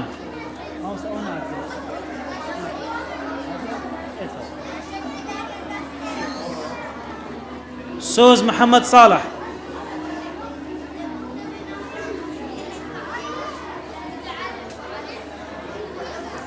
داوای بنشان دەکەین تۆزێک تاخیرمان کرد لەبەر ناوەکان زۆرە دەمانوێت لێکوانە بدەینەوە هەمووان لەبەر هەندێک تاخیرشان دەکەین. ئیسراء شەوقی کەریم.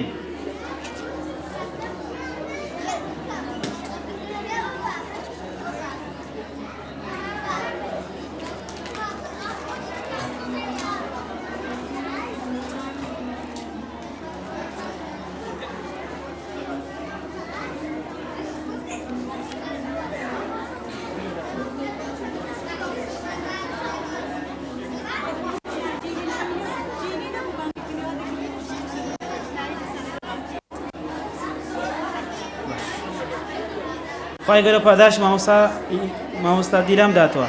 داوا لە بەڕێز مامۆستا ئیلاف کەمال دەکەین فەرمە بۆ پێدانی بڕوانامەکان. شانیا بەختیار جەلال.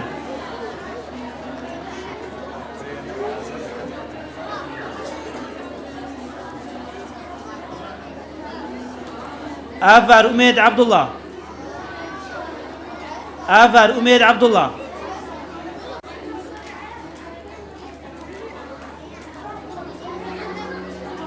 ئاڤار ئومێد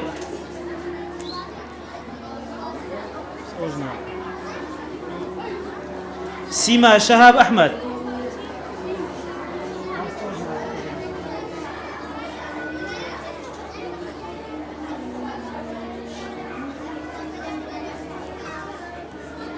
سەنا مەسعود حوسێن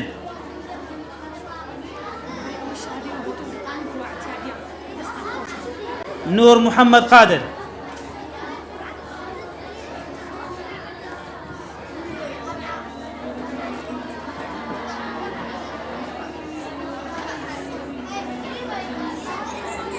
مروة عدنان عبد الجبار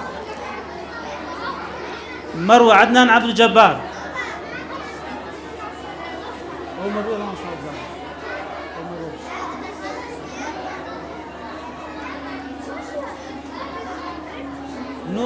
نور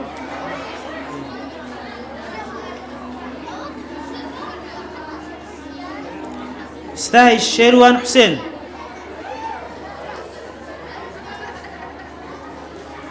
نفار رزقار حمد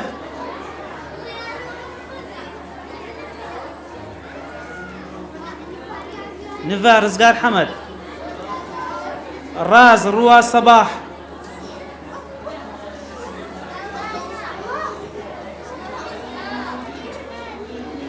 نشميل كاروان أسعد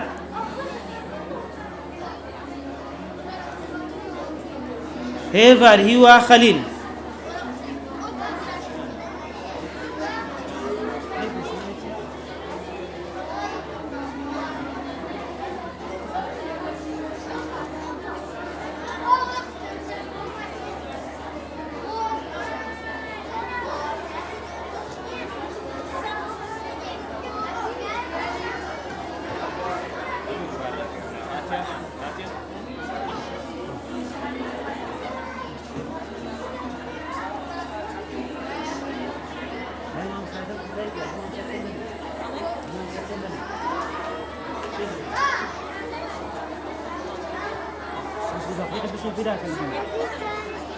خی گەورە پاداش مامۆستا بداتەوە.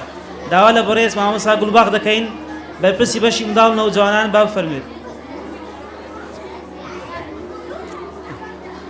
داوا لە بەڕێز مامۆستا چیمەن دەکەیت فەرمێت بۆ بەخشینی بڕوانامەکان.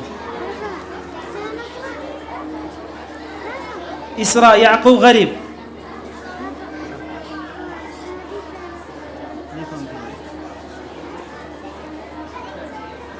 بەڕێزان دالیبوون دەکەین لەبەر ئەوەی شاهادەکان زۆرن ڕاستە لۆمەش زەحمەتەوەندەی چاوەڕوانی بکەن بەڵام بۆ منداڵەکان شتێکی نمونەی و خۆشە لێ ئەوەی وەریگرتەوە دەتوانێت ساعتی خۆی وەگری و بڕواتن خی گەورە پاداش ئامادەبوون تامداتەوە و لەسەرەوە لە پرزگەشت ناو دەنووسرێت لە بۆ بەردەوامیەکە لەو ڕکلامەش کە لە سەر شاشەکە بە دیار کەوتووە لەوێ ژمارە مۆبایلەکانی تێدا توان لە ڕێی ژمارە مۆبایلەکانیشەوە ناونووسن ئەوەی دیکە کە ناوی نە خوێندراوەتەوە بە چاوەڕێ بکە ئینشاءڵڵا ناوی هەمووان دەخوێنینەوە. ساریا مەغدید مستەفا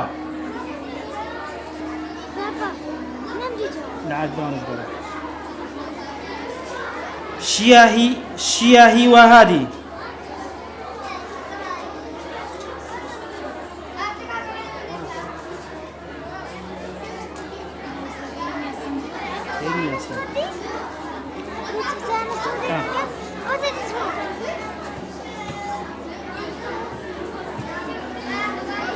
الله فاخر سليمان الله فاخر سليمان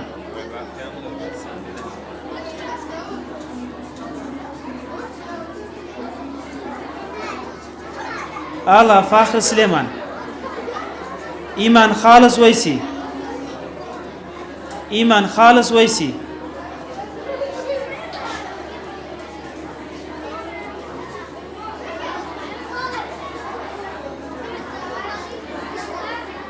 روزي أمير قاسم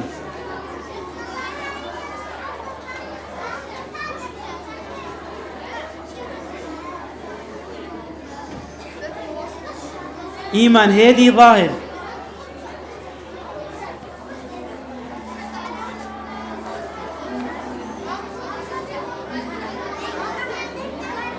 خی گەورە پاداشی مامۆستا چیمەن بداتەوە. دا لە بەڕێز مامۆستا هێلین یاسین دەکەین فەرم بە پێدانی بڕوانامەکان.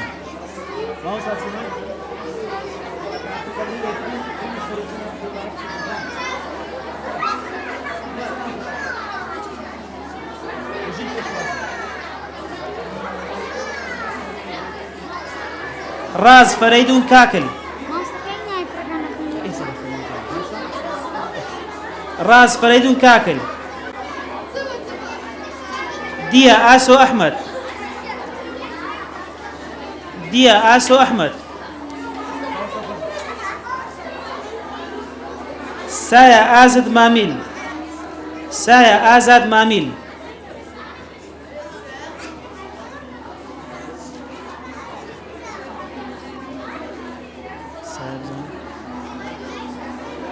سایە ئازاد نوها بەهمەن عەزیز نوها بەهمەن عەزیز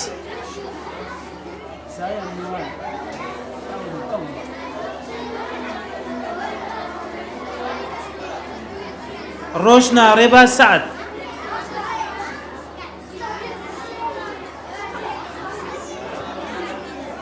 ڕۆژنا ڕێباز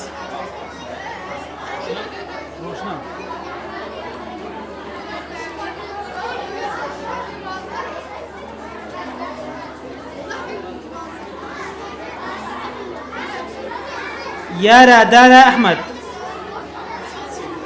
يارا دارا أحمد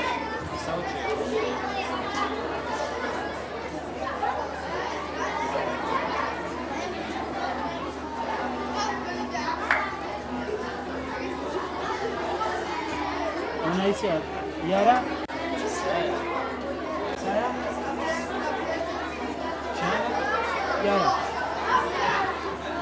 منى جمال علي منى جمال علي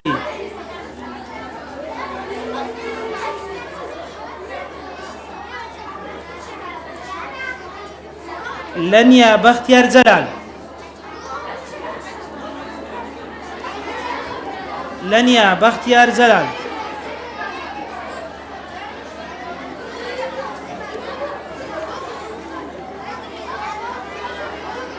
خواهی گەورە پاداشتی مامۆستاییم داتەوە.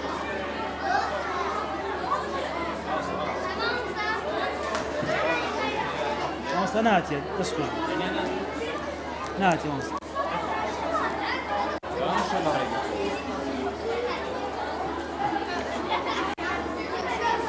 قوتابیانی کچان ئەوەی کارتی وەرنەگرتەوە کارتەکان ئەوە شادەنەوەکە بەس تەنها کارتیان بۆ کرایە بچنەوە پۆلەکانی خۆیان ئێستا مامۆستایان لەوێ کارتەکانیان دەنەوە.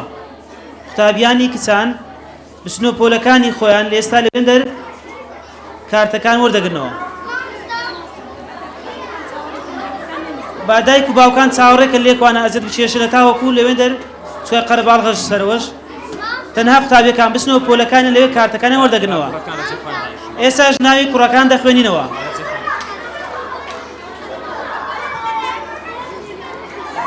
سەرەتا داوا لە بەڕێز مامۆستا ئەمیر قاسم دەکەین فەرم بە پێدانی بڕوانامەکان. ئەحمەد هاشم ئیسماعیل ئەحمەد هاشم ئیسماعیل یوسف دیار خدر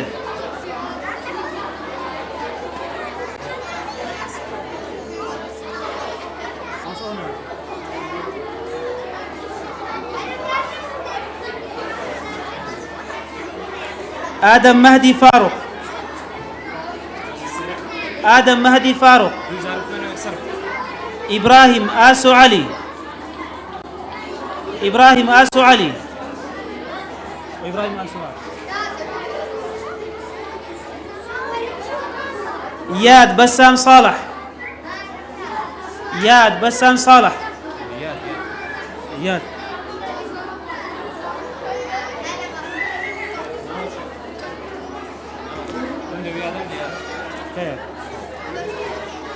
مهند كاروان رفيق مهند كاروان رفيق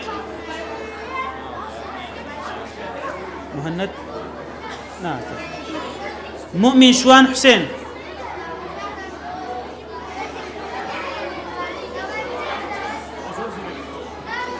مهران مسعود ناصر ولا هنا راوستا برو ما مستعد.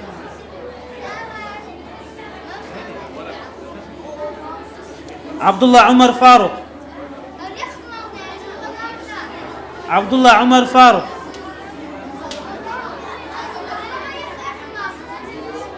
إلياس بهمن عزيز.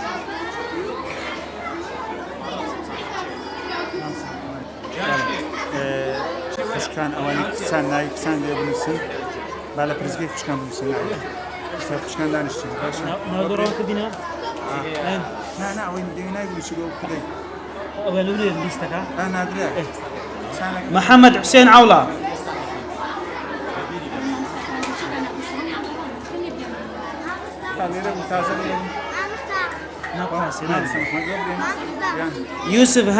يوسف همزة مصطفى.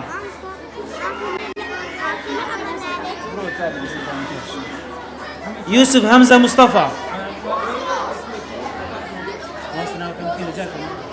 كم؟ برزان أوي دي ناوي كتاكي بنوسي داچی لێکوانەیە دەتوانێت لە پزگەی خوشکانیش ناوی بنووسی بەس ئەوەی برایە با لە پزگەی برا ناوی بنووسی. بڕوا فاروق عوبێد. بڕوا فاروق عوبێد.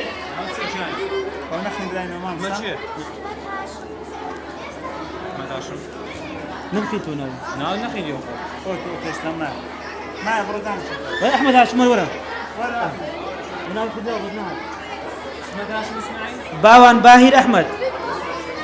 باوان باهر. محمد شوان حسين.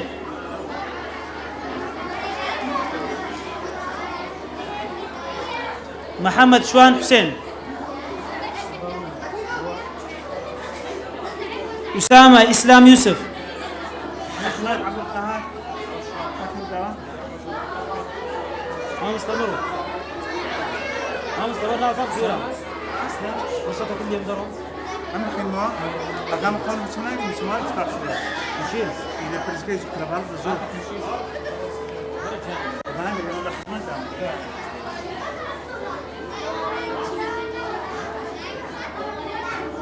فایگەرە پاداشتی مامۆستا ئەمین بداتەوە. داوا لە بەڕێز مامۆستا ناوخۆش دەکەین فەرمی و پێدانی بڕوانامەکان. پۆلی بخینەوە مامۆستا ناوخۆشە دی باش مامۆستا نیمتە باشە پۆل بانجێک ئەکە مامۆستا دەست بکەن مەڕۆ بەس بێکوانە خلاص بخوي شو الموضوع؟ كتابي سرمن سامان محمد. سرمن سامان محمد.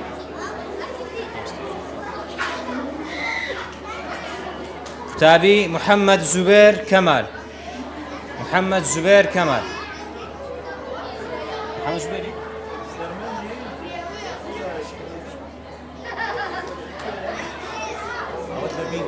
احمد عبد القهار ها على اجتي لقنا عقام لي كتابي سهند كيفي مولود. سهند كيفي مولود.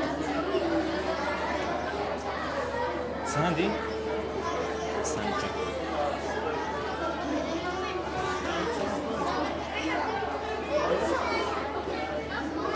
كتابي بيار شيرزاد موسى.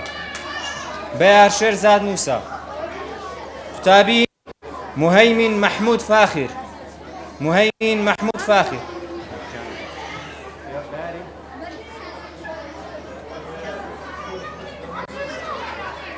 كتابي داهن قيلان محمد. مردان جا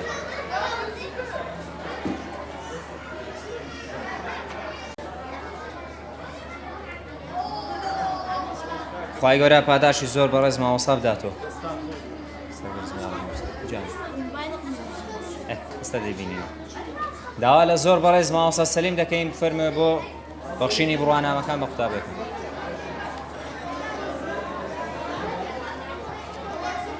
كتابي أحمد محمد سلام. أحمد محمد سلام. كتابي مصطفى محمد صالح. مصطفى محمد صالح.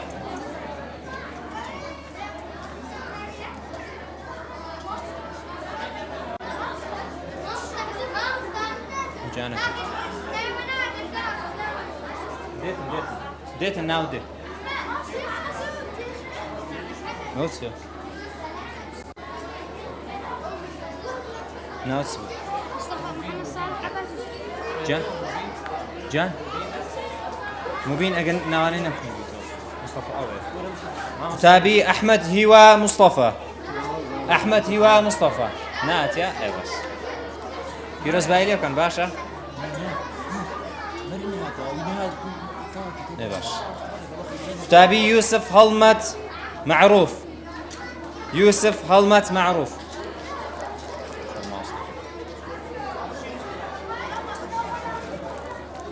تابي مصطفى فرمان صابر مصطفى فرمان صابر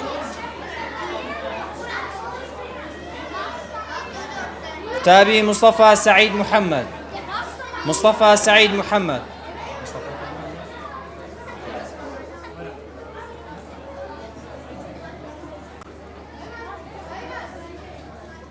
مصطفى سعيد كان هناك مصطفى سعيد تابي أنس سامان محمد أنس سامان محمد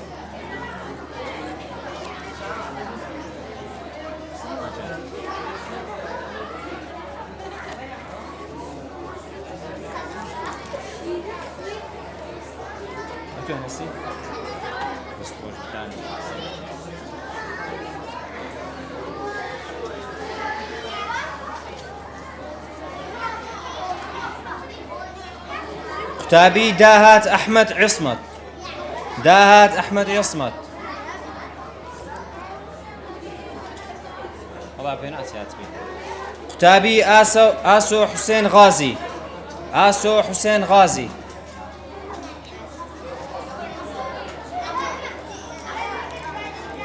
تابي تابي أيمن محمد فاخر أيمن محمد فاخر مصطفى جمال جلال مصطفى جمال جلال أيمني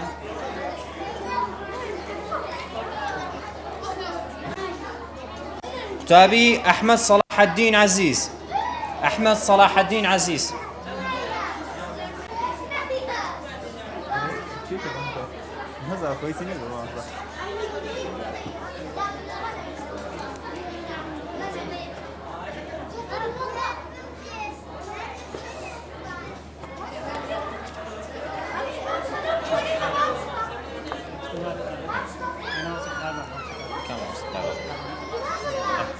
خی گەورە پاداشی زۆر بەڕێز ماوەسە سەلیم داتەوە داوا لە زۆر بەڕێز ماوەسە کاروان دەکەین فەرمێ بۆ بەخشینی بڕوانامەکان بە قوتابیان دانیشتو ئێستا ناو دەخمە حیات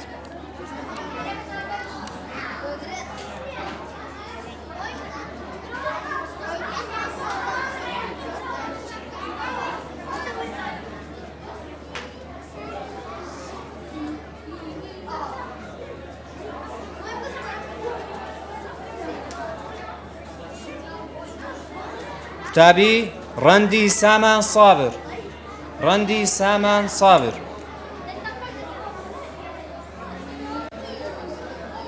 تابي أمين عادل محمد أمين عادل محمد آزاد عثمان إسماعيل آزاد عثمان إسماعيل آدم صدام محمد آدم صدام محمد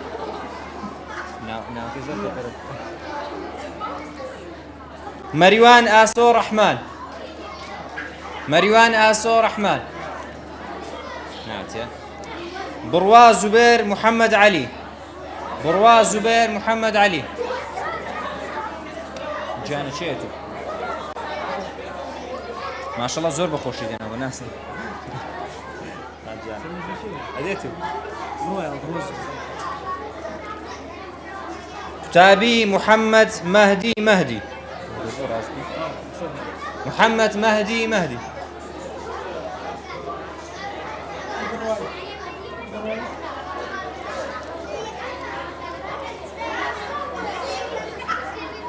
باڵا بەختیار عەبدوڵڵا محمد مهدي باڵا بەختیار عەبدوڵڵا باشە حیاتە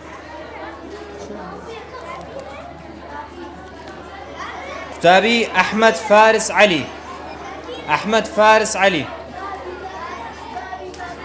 لەوەند عەدنان عەبدوڵڵا لەوەند عەدنان عەبدوڵڵا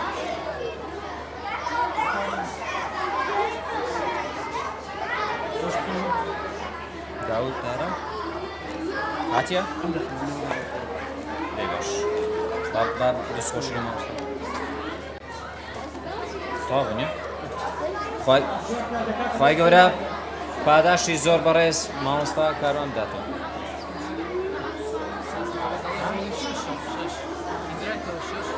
خۆی نازانم داوا لە بەڕێز مامۆستا ئیبراهیم دەکەین فەرمو پێدانی بڕوانامەکان بەڕێزان موبایلێک بزر بووە ئەگەر ئەزیێت نەبی تەماشای بن کورسەکانتان کە نەبکەویتەوێن دەر موبایلێک بزر بووە ئەگەر ئەوەی دیتیەوە بینیتەوە لایمان مەمنوعی دەبین داوا دارا ئەحمەد دەوەرە ئۆت مامۆستات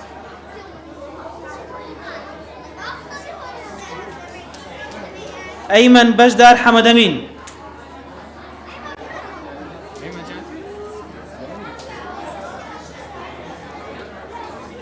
ئالان کارزان سامی ئالان کارزان سامی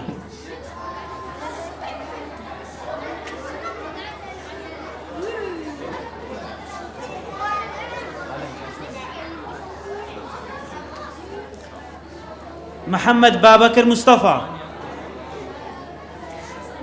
محمد بابكر مصطفى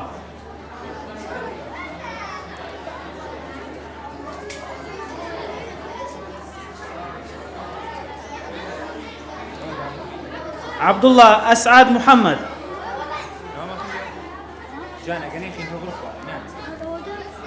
عبد الله أسعد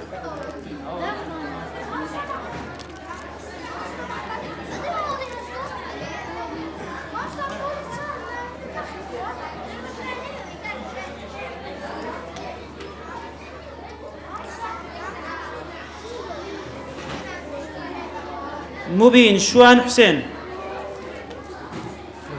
ألي كون داني يورس له أفضل أنا كندر الكاف أو حسين يا كرون كان كون داني أو تسانديش جلال حكيم جلال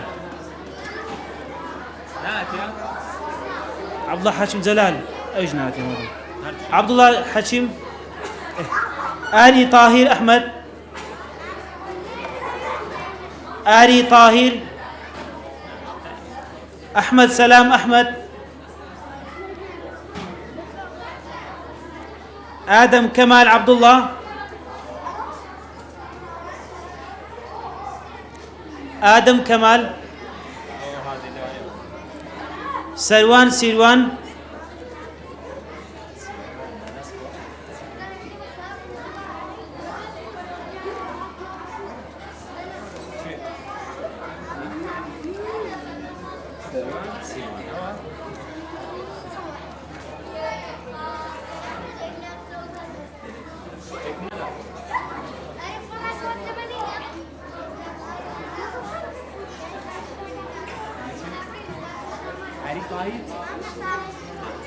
أحمد علي أحمد أحمد علي أحمد ألند أميد عبد الله ألند أميد يوسف بختيار يوسف بختيار عبد الكريم أنس علي صابر أنس علي صابر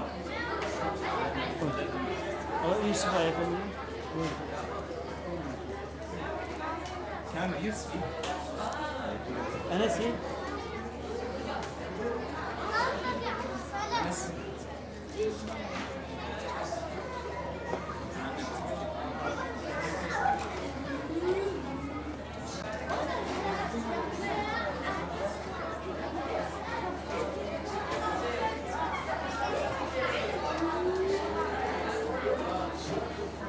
خواهر پاداش مامۆستا ئیبراهیم داتەوە مامۆستا عومەر ئەزیێت نەبێ بۆ خۆت و جارە شادیان بدێ محەممەد هەڤاڵ عوسمان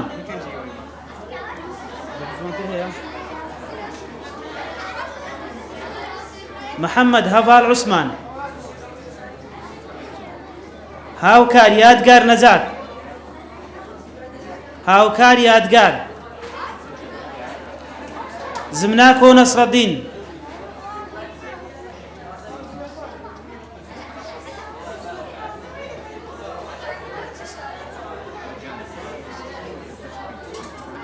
ئەنەس وشیار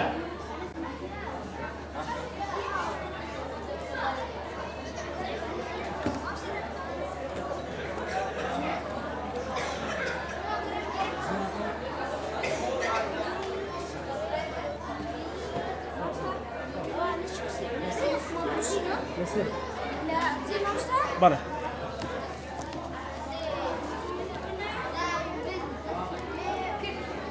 سەهەند حوسام حوسێن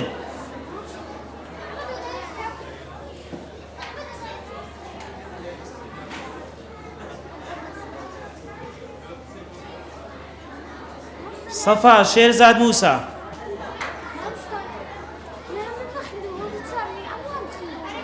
ڕاست ڕاست باش باش باش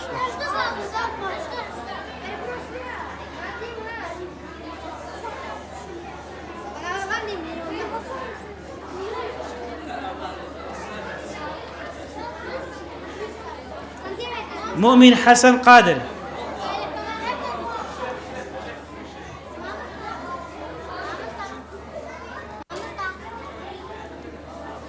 محمد فريد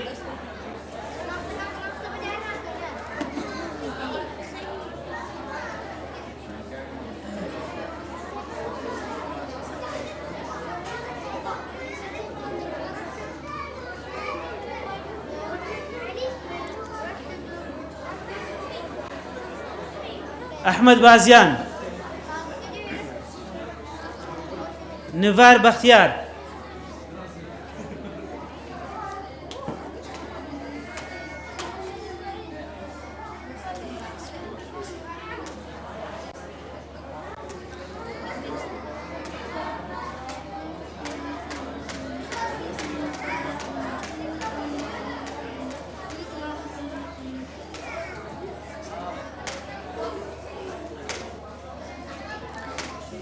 بەڕێزان بڕوانامەکان تاو تەنها کارتەکان ماینە بەڵام قوتابیەکمان دەنگی خۆشی هەیە و دەوێت چەند ئاەتێکمان لە قورئان بخوێنیتەوە بە ناوی هێلان کاکە هێلان فەرموو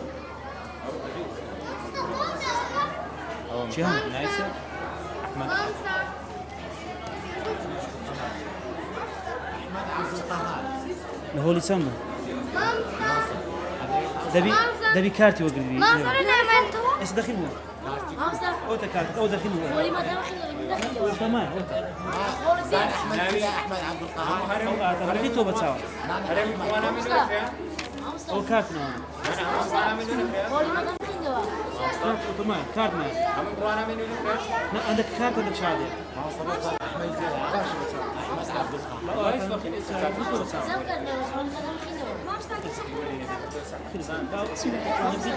والسماء ذات البروج واليوم الموعود وشاهد ومشهود قتل أصحاب الأخدود النار ذات الوقود إذ هم عليها قعود وهم على ما يفعلون بالمؤمنين شهود وما نقموا منهم إلا أن يؤمنوا بالله العزيز الحميد